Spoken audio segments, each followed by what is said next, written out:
नमस्कार, स्वागत है आप सभी का मेरे भक्ति भावना यूट्यूब चैनल पर। आज मैं आपको वैशाख मास के 14वें अध्याय की कथा सुना रहा हूँ।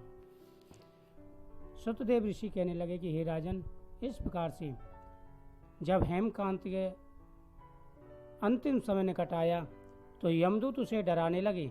तभी उसने अपने छात्रदान को याद किया। भगवान विष्णु के पादर्श ने आकर के उनकी रक्षा की और उनको बैकुंठ लोक को ले गए। वैशाख मास में एक छत्रदान का इतना महत्व है। हे राजन, जो लोग अन्नदान, जलदान, छत्रदान करते हैं, भगवान विष्णु की पूजा करते हैं, उनके पुण्य को कौन कह सकता है। तब राजा पूछने लगा कि हे ब्राह्मण, वैशाख मास के धर्म अति सुलभ हैं और ऐसे अनेकों पुण्यों को देने वाले हैं जो भगवान को प्रसन्न करते हैं और तत्काल ही धर्म, अर्थ, काम और मोक्ष देने वाले हैं।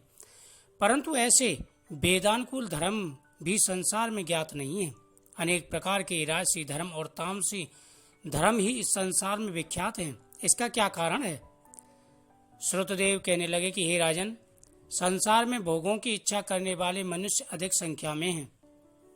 इसलिए रजोगुण और तमोगुण अधिकांश में पाया जाता है। बहुत थोड़े मनुष्य ऐसे हैं जो मोक्ष प्राप्ति के लिए साधना करते हैं। अतः वह बहुत ही कठिनता से मिलते हैं। मोक्ष धर्म क्योंकि इच्छा रहित हैं, इस कारण इससे लौकिक और परलौकिक सुख के साधन होते हैं। वैष्णवी माया से मोहित होकर मनुष्य इसको समझता नहीं है।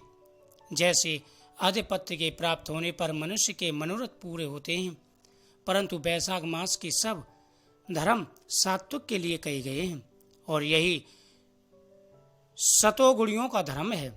इस पर एक पुरातन इतिहास कहता हूँ। इक्ष्वाकु वंश में नृग पुत्र एक बड़ा यशस्वी अक्रोधी ब्राह्मणों की सेवा करने वाला राजा हुआ। एक दिन वह शिकार खेलता हुआ वशिष्ठ जी के आश्रम में जा पहुंचा। वहां पर उसने देखा कि आश्रम में मार्ग में वशिष्ठ के शिष्यों ने कहीं प्याऊ लगा रखी है, कहीं छाया मंडप बना रखा है, कहीं बावड़ी साफ करवा रहे हैं, कहीं बैठे हुए लोग पर पंखा हिला रहे हैं, कहीं सुगंधित वस्तुएं फल बांट रहे हैं, महादेव के राज सम्मान छत्री दान कर रहे हैं, सायंकाल को पीने की वस्तुएं दे रहे हैं। राजा ने उनसे पूछा, तुम कौन हो और ये क्या कर रहे हो।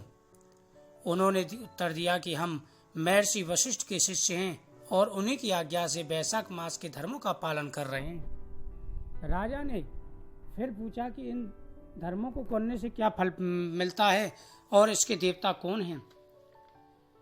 इस पर शिष्यों ने कहा, हे राजन, हम अपने गुरु की आज्ञा का पालन कर रहे हैं।